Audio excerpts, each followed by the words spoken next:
uşaqlar. Ayda İmanquliyeva mənim müəlliməm olmuşdu. Hər dəfə bu məktəbə daxil olanda mən onun sözlərini xatırlayıram. O mənə deyirdi, Gülnarə, mən bilirəm ki, sən bizim məktəbimizin ənənəsini davam etdirəcəksən. Ərəb dilini uşaqlara sevərək öyrədəcəksən. O, 1-ci sinifdən 10-cu sinifə qədər bu məktəbdə, həmin bu sinifdə oxumuşdu. Mən çox sevinərdim ki, mənim şagirdlərim arasında da Ayda İmanquliyevanın davamçıları olsun. Bilirsiniz, hər insan, hər müəllim yadda qalmır. Ən gözəl müəllimlər, ən savadlı müəllimlər, ən gözəl insanlar, ruhən, şəxsiyyət kimi yüksək olan insanlar həmişə yadda qalır. Bəs Ayda İmanquliyeva belə gözəl müəllimlərdən, belə bir gözəl şəxsiyyətlərdən olmuşdu.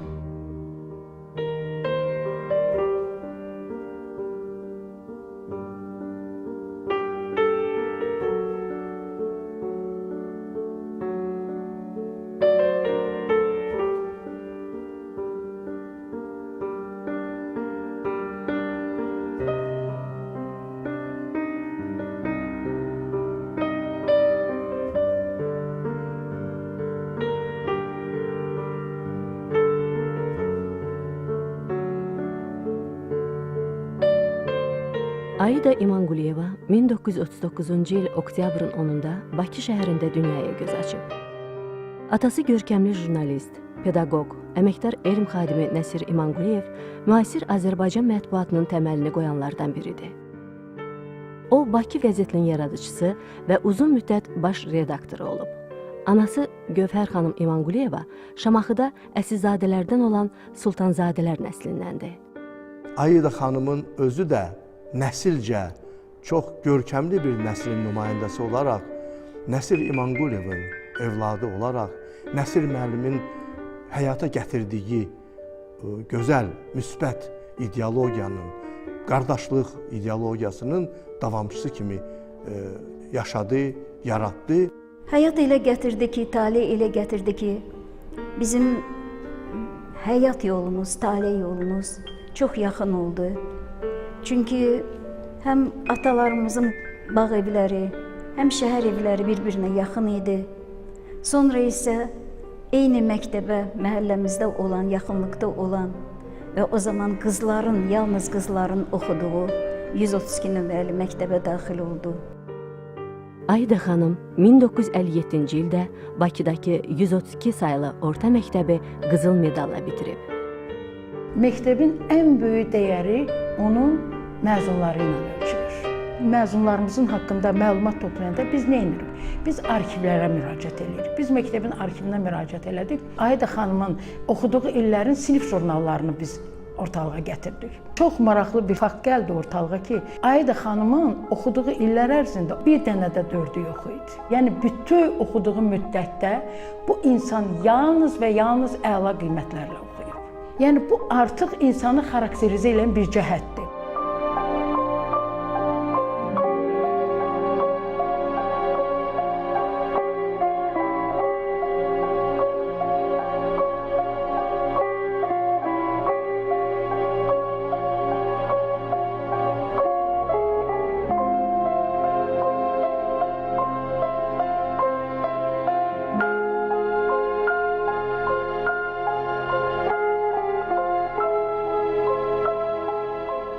Uşaqlıq xatirələrimiz əlbəttə çoxdur.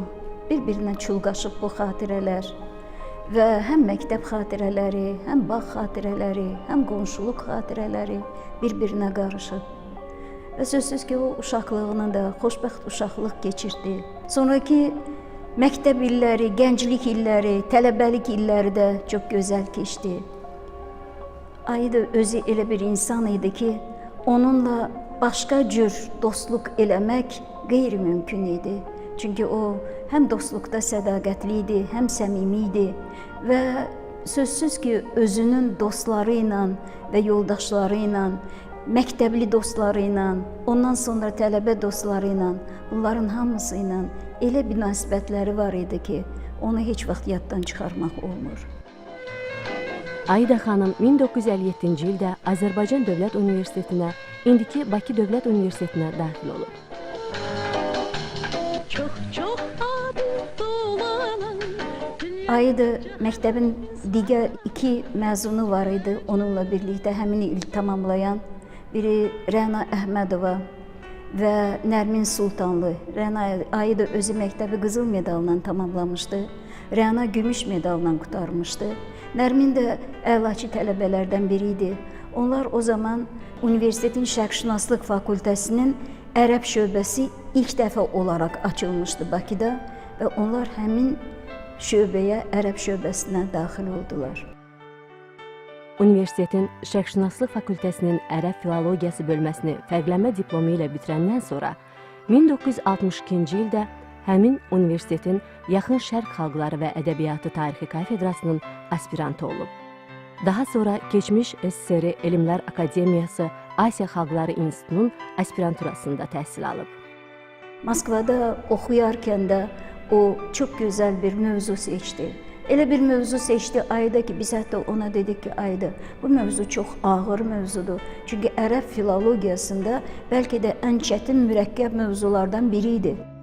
Hələ tələbəlik illərində fitri istedadı, dərin zəkası, geniş dünya görüşü, iti məntiqi təfəkkürü ilə seçilən Ayda xanım, müasir Azərbaycan ərəbşünaslığının banisi professor Ələsgər Məmmədovun sayəsində ərəb dilini mükəmməl öyrənmişdi. Ustadımız rəhmətli Ələsgər müəllim, professor Ələsgər Məmmədov Ayda xanımı xüsusi tərifləyərdi. Ayda xanım qısa bir zamanda artıq elmi dairələrdə tanınmağa başladı. Dünya şöhrətli sözün həqiqi mənasında alimimiz professor Rüstəm Əliyevin rəhbərliyi ilə çalışmağa başladı. Ayda xanımın məqalələri başladı çıxmağa Bakıda, Moskvada, Tbilisidə, yəni o dövrün şərqşünaslıq mərkəzlərində və qısa bir müddət ərzində Ayda xanım elmi ictimaiyyətin nəzər diqqətini cəlb etdi. Artıq harda söhbət gedirdisə, şərqşünaslıqdan, xüsusilə ərəbşünaslıqdan, ərəb ədəbiyyatından Ayda xanım ora dəvət olunurdu, Ayda xanımın fikri dinlənilirdi və Ayda xanımın rəyi ilə hesablaşılırdı. Ayda xanım öz zamanını öz əsərləri ilə, öz elmi tədqiqatları ilə biraz da qabaqlayırdı. Bu nədə özünü göstərir? Mədəniyyətlər, insanlar, xalqlar bir-biri ilə inteqrasiya yolu axtarırlar. Multikulturalizm, yəni xalqların bir-biri ilə dostluq, sülh şəraitində yaşaması, tolerantlıq şəraitində yaşaması, bunlar hamısı 20-ci əsrin ikinci yarısında Ayda xanım bu məsələlərə öz əsərlərində qayıdıb və onları orada çox gözəl təsvir edirdi. Alim aspiranturada tədqiqat obyekti kimi ərəb məhcər, yəni mühacirət ədəbiyyatını seçmiş, 1966-cı ildə dissertasiya işini uğurla müdafiə edərək filologiya elmləri namizədi alimlik dərəcəsi alaraq Bakıya elmi titulla qayıdıb. Hələ o vaxta da hətta bütün Sovetlər Birliyində məhcər ədəbiyyatını öyrənməmişdilər və Aydanın gənc bir qadının, gənc bir qızın belə bir mövzu götürməsi əlbəttə hətta Moskva alimlərinin özünü də təəccübləndirmişdi və Ayda çox maraqlıdır ki, Moskvada məhz həmin mövzunu müdafiə elədi. Məhcər ədəbiyyatının ən görkəmli xadimi olan Mixail Noyməni ümumiyyətlə hətta tanımayanlara da tanıtdırdı. Moskvanın, həmçinin də Peterburqun ədəbiyyatşünasslarının Dalina, çox məşhur ədəbiyyatşünas var, Frolova, Olga Borisovna. Bunlar çox məşhur ədəbiyyat mütəxəssisləri idilər və eyni zamanda həmin bu məhcər ədəbiyyatı ilə də məşğul olurdular. Ayda xanım qısa bir zamanda o qədər səmərəli işlədi ki, bunları ötüb keçdi. Artıq məhcər ədəbiyyatından söhbət gedəndə birincilik yeri verilirdi Ayda xanım. Ayda xanım fikir söyləyirdi. Əlbəttə, bu da onun elmi qabiliyyətindən, elmi potensialından doğan bir işdir. Dünya elmində, keçmiş SSR miqyasında göstərdi ki, Azərbaycan elmində çox yüksək talantlı bir şərqşünas kadr yaranmışdır və onun erudisiyası, onun talantı bütün demək olar alimlər tərəfindən qəbul edilirdi. Ayda xanım həmin o xalqlar arası, insanlar arasında dostluğun, məhəbbətin yaranması haqqında məsələləri təhlil edib və orada böyük elmi nəticələr, yeni elmi nəticələrə gəlməyə nail olurdu. 1966-cı ildə namizədlik dissertasiyası müdafiə edən Ayda xanım Akademiyanın Şərqşünaslıq İnstitutunda işə başlayır. Elmi işçi, ərəb filologiyası şöbəsinin müdiri, direktor müavini və institutun direktor vəzifəsinə qədər yüksəlir. 1976-cı ildə bu institut ərəb filologiyası şöbəsi yaranandan ta ömrünün sonuna qədər Ayidə xanım o şöbəyə rəhbərlik etdi. Orada yüksək ixtisaslı kadrlar yetişdi və hətta onların içərisindən 5 nəfər də Ayidə xanımın sırf elmi rəhbərliyi altında namizədlik dissertasiyaları müdafiə elədi. Ayidə xanım SSR miqyasında ən yaxşı tanınan Azərbaycan ərəbşünaslarından biri idi. Böyüklə böyük idi, uşaqla uşaq. Yəni hərənin öz dili ilə Ayidə xanım danışırdı. Heç kimin çalışırdı xətrinə dəyməsin, amma eyni zamanda o öz tələbkarlığını da azaltmırdı və hazırladığımız elmi tədqiqat işləri yüksək səviyyədə olmalı idi mütləq. Öz sözləri belə idi onun. Məhəbbət və gözəllik, ağıl və kamal elə mənəvi işıqdır ki, qəlbi nurlandırır. Bax, bu istiqamətdə, bu ideologiyada o bütün o qısa ömrünü deyək, bu amala, bu ideyalara həsr etmiş idi. Ayidə xanımın özü bir alim olaraq, bir şəxs olaraq cəmiyyəti, dünyanı, xalqları, millətləri, sivilizasiyaları həmişə bütövlükdə birliyə dəvət edirdi. Ayidə xanım 1989-cu ildə müvəffəqiyyətlə doktorluq dissertasiyası müdafiə edərək ilk Azərbaycanlı qadın ərəbşünas elmlər doktoru olur. Ayidə artıq yeni bir mövzu götürmüşdü. Bu yenə də məhcər ədəbiyyatı ilə bağlı idi. Ancaq bu dəfə o ərəb ədəbiyyatının korifeyləri mövzusunu müdafiə eləmək üçün Tiflisə yola düşdü və Tiflisdə uğurla doktorluq dissertasiyasını müdafiə elədi. Və çox keçmədən bu ixtisas üzrə professor adını alır. Mənə elə gəlir ki, Ayidə xanımın ən əsas xidməti ondan ibarətdir ki, o məhcər ədəbiyyatını bir toplu kimi tədqiq elədi, bir sistem kimi. Yeni ərəb ədəbiyyatı kursunu Ayidə xanım yaratdı. Ayidə xanımın o tədqiq etdiyi məhcər ədəbiyyatı, ərəb mühacirət ədəbiyyatı müasir ərəb ədəbiyyatının ümumdünya ədəbi prosesinə qoşulmağına təkan verdi. Bu çox mühüm məqamdır. Biz fəxr edirik ki, Azərbaycan ərəbşünaslığının Ayidə İmanquliyeva kimi bir nümayəndəsi var. Azərbaycan ərəbşünaslığının bizim ərəbşünaslığını hər yerdə ləyaqətlə təmsil etməyi bacaran bir görkəmli ədəbiyyatşünasımız var. 3 samballı elmi monoqrafiyanın, 70-dən artıq elmi məqalənin müəllifi olan Ayidə xanım, Şərq filologiyası sahəsində yazılan çoxsaylı elmi əsərlərin redaktoru, Azərbaycan Elmlər Akademiyası Şərqşünaslıq İnstitutunda fəaliyyət göstərən Asiya və Afrika xarici ölkələri ədəbiyyatları ixtisası üzrə Müdafiə Şurasının üzvü, sədr müavini və sədri olub. Azərbaycan şərqşünaslıq elmini dəfələrlə yaxın və uzaq xarici ölkələrdə təmsil edib. Ayidə xanım bugün ərəb məhcər ədəbiyyatının beynəlxalq miqyasda ən görkəmli, ən samballı tədqiqatçısı olaraq qalır. Bunu nəinki Azərbaycan və keçmiş Sovet ərəbşünasları, Avropa şərqşünasları, eləcə də ərəblərin özləri belə etiraf edirlər. Ayidə xanımın işlədiyi sahə o dövrdə demək olar ki, ərəb alimlərinin özləri tərəfindən hələ işlənməmişdi. Bu yeni idi, yeni sahə idi. Bizim şərqşünaslıqda bunu heç kim işləməmişdi. Ona görə Ayidə xanımın bu məhcər ədəbiyyatı ilə bağlı yazdığı əsərlər diqqət cəlb elədi və bilirsiniz ki, o əsər haqqında hələ o vaxt Ayidə xanım aspiranturu oxuyarkən qeyd eləyirdi ki, bu ərəb məhcər ədəbiyyatı doğrudan da ərəb ədəbiyyatında yeni bir sahə idi. Ayidə xanım Ümumİttifaq Şərqşünaslar Cəmiyyətinin Rəyasət Heyətinin Şərq ədəbiyyatlarının tədqiqi üzrə Ümumİttifaq Koordinasiya Şurasının və Yazıçılar Birliyinin üzvü olub. O uzun illər pedaqoji fəaliyyətlə də məşğul olub. Azərbaycan Dövlət Universitetində ərəb filologiyası fənnindən mühazirələr oxuyub. Ayidə xanım bizə universitetdə Şərqşünaslıq fakültəsində yeni ərəb ədəbiyyatından mühazirələr deyirdi, məşğələlər aparırdı.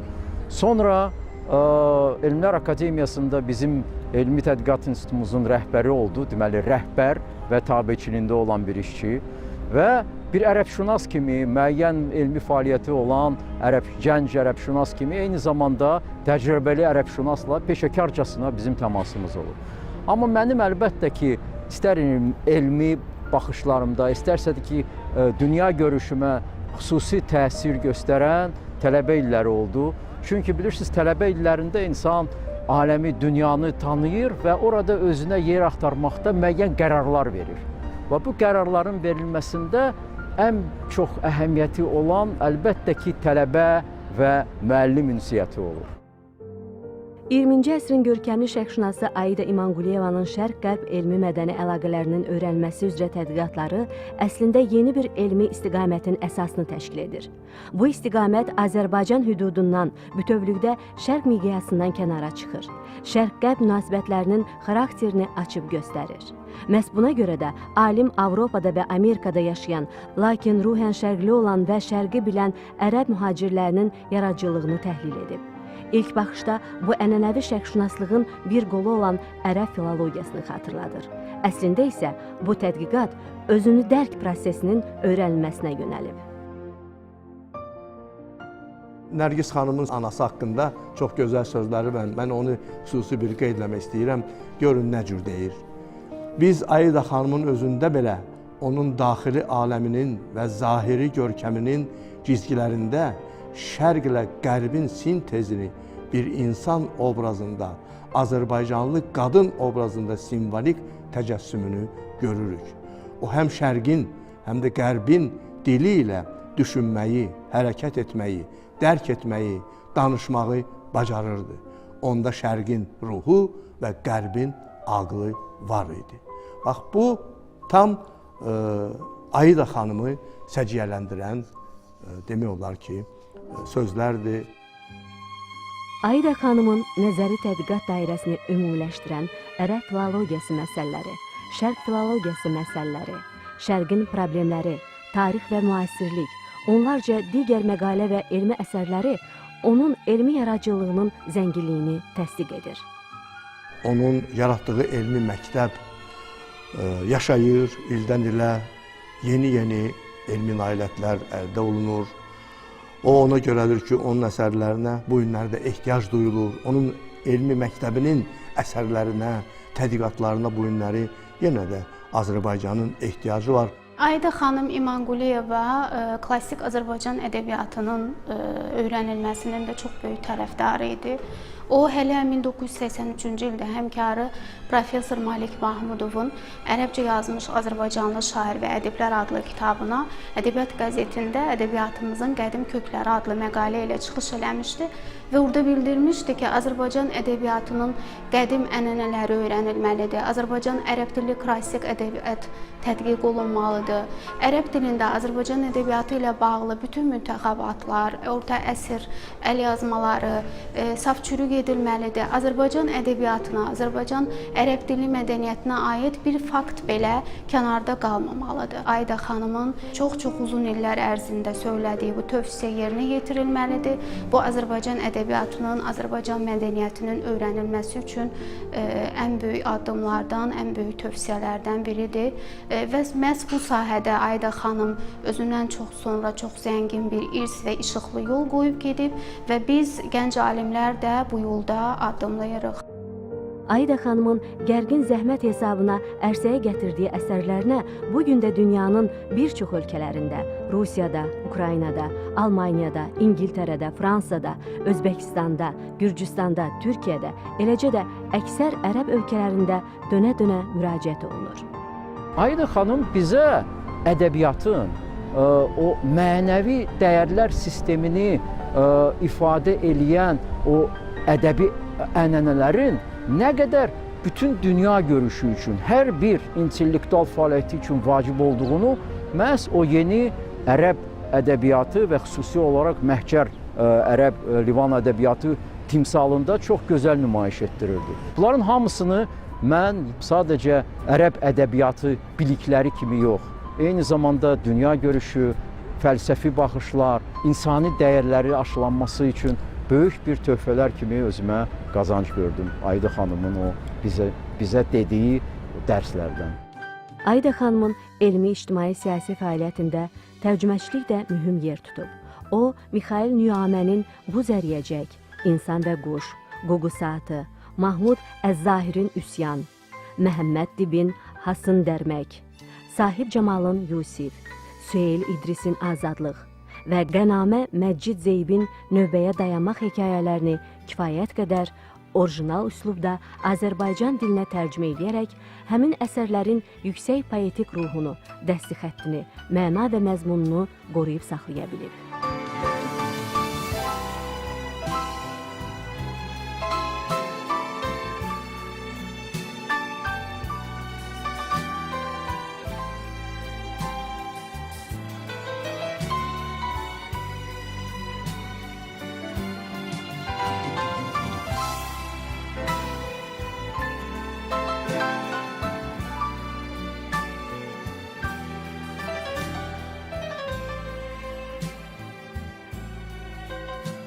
Aida İmanquliyeva öz genetik fərdi xüsusiyyətləri ilə də sanki Şərqlə Qərbin vəhdətini xarakterizə edirdi. Zahiri görkəmi ilə Şərqin şeiriyyətini, ülviyyətini təcəssüm etdirən Aida xanım öz elmə bağlılığı, rasional düşüncəsi, təşkilatçılıq qabiliyyəti və ən əsası müasirliyi ilə çağdaş Qərb sivilizasiyasının təmsilçisi idi.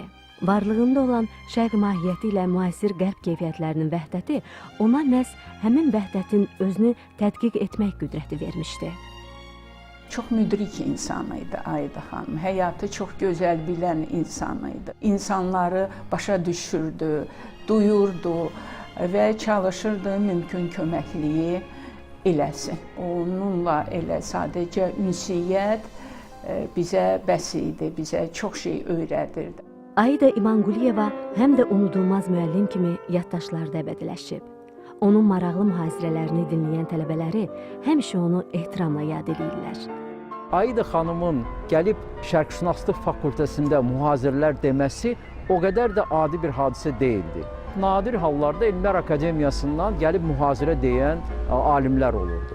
Mühit elə bil fərqli idi və gənc nəsillə və yaxud da ki, təcrübəli mütəxəssislə, yeniyetmə mütəxəssislər arasında münasibət də fərqli şəkildə formalaşırdı. Aida xanım başqa bir mədəniyyət getirdi. Müəllimlər bilirsiniz, onlar yaz, qeyd elə, dedim, yadında saxla, bu kimi ifadələri biz eşitmirdik. Yəni, o elə bil elmi fəaliyyətini auditoriyada davam etdirirdi və bizi mübahisələrə, müzakirələrə dəvət edirdi. Bəzi hallarda elə də olurdu ki, nəyinsə üstündə təkid etmək, müzakirə etmək, yəni öz fikrini yuxarıdan aşağı yönəltmək hadisələri əvəzinə biz onun tərəfindən müəyyən güzəşt, müəyyən hətta başqa fikirlə razılaşma kimi belə hadisələri görürdük. Bugün də şərqşünaslıq üzrə təhsil alan tələbələr Aida xanımın kitablarından, məqalələrindən, əlyazma şəklində olan mühazirələrindən əvəzsiz mənbə kimi bəhrələnirlər.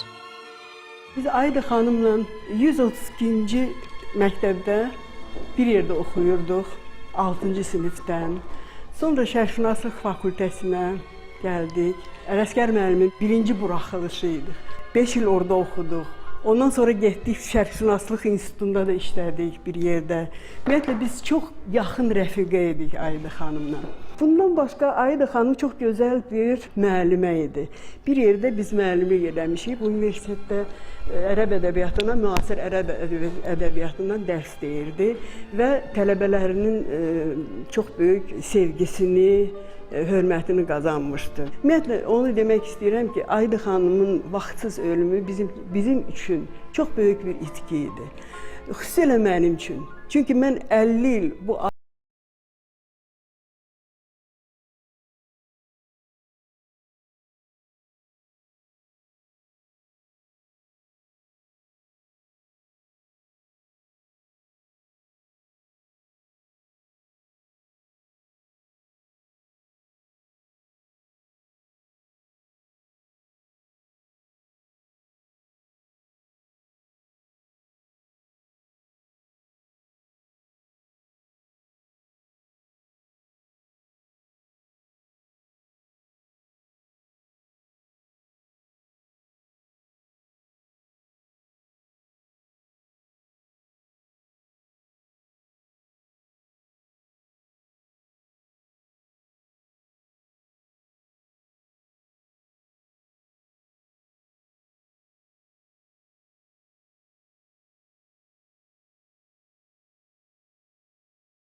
təbliğ edib və Azərbaycanın adını yüksəklərə qaldırırlar. Həmişə o öz balaları ilə, evladları ilə, yoldaşı ilə fəxr eləyirdi. Mehriban xanım götür, Respublikanın birinci xanımı. Bu insanda nə qədər insanlığa hörmət, məhəbbət olarmış. Nə qədər bu insanların halına yanarmış. Nə qədər mən bilirəm o insanlara o çətin vəziyyətlərdə kömək edib, onları həyata qaytardığı adamlar olur. Yəni o insan qəlbinin mühəndisi kimi çox görkəmli bir adamdır. Və yaxud götürək Nərgiz xanımı. Nərgiz xanım özü çox görkəmli alimdir, akademikdir. Ona görə də biz təkcə Aida xanımı yad eləyəndə o elmi nailiyyətləri ilə yanaşı həmişə qeyd edirik onun insani tərəflərini. Bir ana kimi, bir qadın kimi, bir Azərbaycanlı xanım kimi onun süfrəsini görməmişsiniz siz yəqin. Mən onun süfrəsində çox olmuşam. Onun açdığı süfrəni hər adam aça bilməzdi. Azərbaycanın ən ləziz yeməklərini, az pişən, ona görə ki çətindir. Yeməklərini həmişə biz Aida xanım ilə görmüşük və Aida xanım o koloriti də evində qoruyub, saxlayıb. Bu Aida xanımın sırf özünün xidmətidir ki, bu qədər gərgin işlə bərabər belə işləri görür.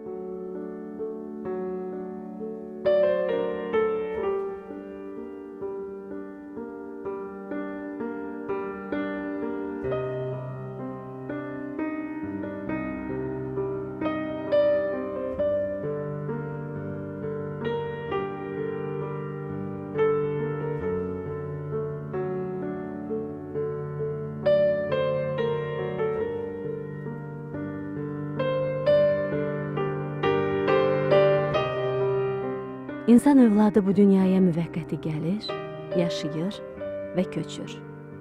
Lakin bir həqiqət var ki, Tanrının sevib seçdiyi insanlar bu müvəqqəti həyatda yalnız onlara verilən istedad sayəsində özlərinə ölməzlik qazana bilirlər. Belə şəxsiyyətlərin tarixi dəyəri onların məxsus olduqları xalq üçün etdiyi işlərlə ölçülür. Bu insanlar gözəl əməllərində, xeyirxah işlərində, başqalarına fayda verən yaradıcılıqlarında yaşayırlar. Aida xanım öz qısa ömründə bu deyilənlərin hamısını yerinə yetirə bilib. Şeir var Zivər Ağayevanın, solub qönçəm, solub gülüm, viran qalan sevən könlüm, axtaracaq səni gülüm, yoxluğunu bilə-bilə. Bax, o yoxluğunu bilə-bilə mənim gözüm uzun illər Aida xanımı axtarıb.